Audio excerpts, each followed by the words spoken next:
Roma pasal 2 ayat 14, berkata, apabila bangsa-bangsa lain, yang tidak memiliki hukum Taurat, oleh dorongan diri sendiri melakukan apa yang dituntut hukum Taurat, maka, walaupun mereka tidak memiliki hukum Taurat, mereka menjadi hukum Taurat bagi diri mereka sendiri. Kata nomos, dalam bahasa Yunani artinya hukum Taurat. Apakah hukum Taurat hanyalah diperuntukkan untuk bangsa Israel?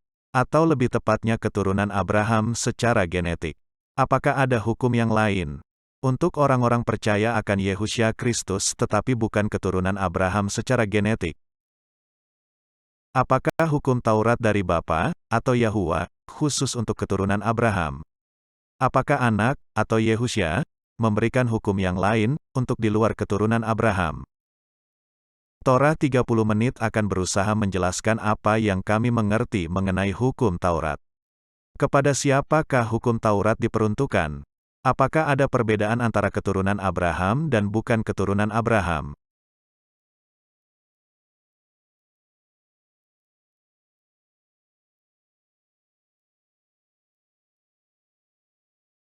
Kisah Para Rasul pasal 7 ayat 38, berkata, Musa inilah yang menjadi pengantara, dalam sidang jemaah di padang gurun, dengan malaikat yang berfirman, atau berbicara kepadanya di gunung Sinai, dan nenek moyang kita, dan dialah yang menerima firman-firman yang hidup, untuk menyampaikannya kepada kamu.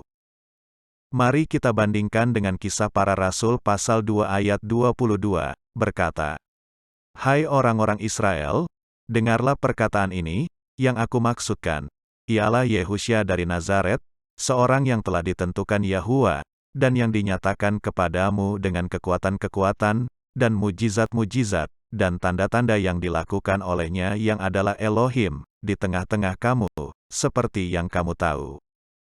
Mengapa Kisah Para Rasul pasal 7 ayat 38 menggunakan kata jemaah? Dan bukan kata Israel, seperti pada Kisah Para Rasul 2 ayat 22. Yang menunjukkan suatu bangsa keturunan Abraham secara genetik. Bukankah Musa sedang bersama-sama dengan orang-orang Israel, pada saat Musa menerima hukum Taurat di Gunung Sinai? Apakah hanya keturunan asli Abraham saja yang hadir?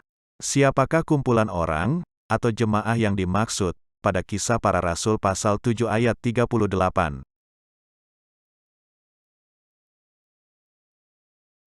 Keluaran pasal 12 ayat 37, tertulis, Kemudian berangkatlah orang Israel dari Ramses ke Sukot, kira-kira 600.000 orang laki-laki berjalan kaki, tidak termasuk anak-anak. Ayat 38, juga banyak orang dari berbagai-bagai bangsa turut dengan mereka, lagi sangat banyak ternak kambing domba dan lembu sapi.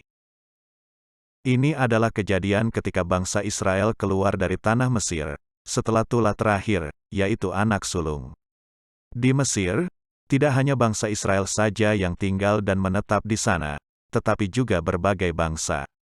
Hal ini dimungkinkan, karena Mesir merupakan salah satu negara maju dan berkembang pada masa tersebut. Dan pada ayat 38, kita melihat, selain bangsa Israel, ada bangsa lain yang ikut dengan bangsa Israel keluar dari tanah Mesir. Ada kemungkinan termasuk sebagian dari bangsa Mesir itu sendiri. Hal ini bisa saja terjadi karena, pertama, bangsa lain yang ikut dengan bangsa Israel, adalah sesama budak. Sehingga ini adalah kesempatan buat mereka keluar menjadi manusia yang bebas. Kedua, bangsa lain melihat dan juga merasakan, bahwa Yahua sebagai Elohim bangsa Israel, melakukan sesuatu yang tidak pernah mereka lihat dan rasakan sebelumnya, untuk melindungi bangsa Israel. Sehingga mereka pun ingin menyembah Elohim yang disembah bangsa Israel, termasuk di dalamnya bangsa Mesir sendiri, sebagai bangsa penjajah. Artinya mereka ingin mempunyai iman yang sama dengan iman bangsa Israel.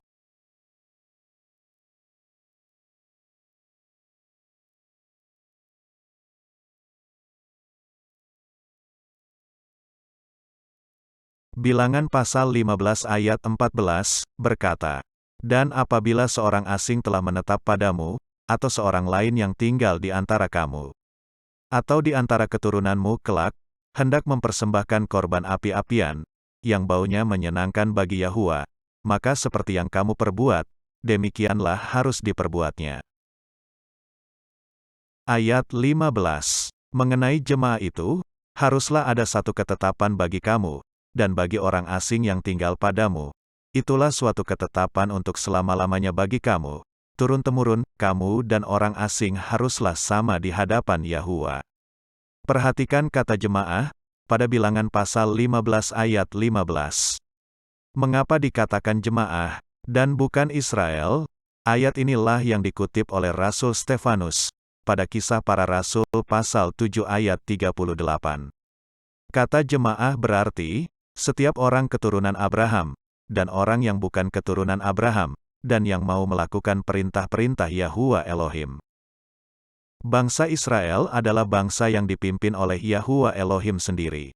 Jadi bila ada orang luar yang hendak masuk dan menetap di dalamnya, menjadi bangsa Israel, maka orang tersebut berarti setuju dengan setiap peraturan, atau hukum yang berlaku, dan yang sudah diberikan Yahuwa Elohim kepada bangsa Israel, yaitu hukum Taurat. Bilangan pasal 15 ayat 16, berbunyi, "Satu Taurat dan satu peraturan berlaku bagi kamu dan bagi orang asing yang tinggal padamu." Ayat 16 kembali menjelaskan ayat 15, bahwa dari awal, hukum Taurat memang diberikan Yahuwa Elohim untuk keturunan Abraham, dan juga di luar keturunan Abraham. Tetapi hanya bagi yang percaya kepada Bapa, dan mau melakukan perintah-perintahnya, yaitu hukum Taurat, baik itu keturunan Abraham, dan juga di luar keturunan Abraham. Mari kita kembali lagi, ke Kisah Para Rasul pasal 7 ayat 38. Jadi kata jemaah, berarti setiap orang yang mau keluar dari Mesir, tidak hanya keturunan Abraham tetapi setiap orang. Dan mereka, yaitu para jemaah, akan menerima firman yang hidup, yaitu hukum Taurat. Karena hanya satu hukum untuk semua eklesia, yaitu hukum Taurat.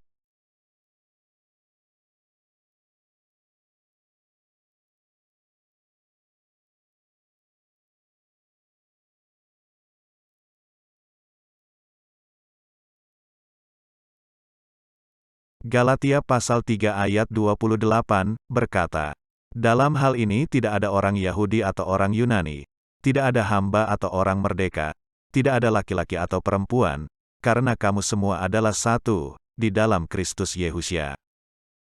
Rasul Paulus menjelaskan, dengan mengutip apa yang sudah tertulis di hukum Taurat, yaitu satu hukum untuk semua bangsa, dan juga menegaskan kepada jemaat di Galatia, tidak ada perbedaan antara orang Yahudi, yaitu keturunan Abraham secara genetik, dengan orang Yunani, atau semua orang yang bukan keturunan Abraham secara genetik.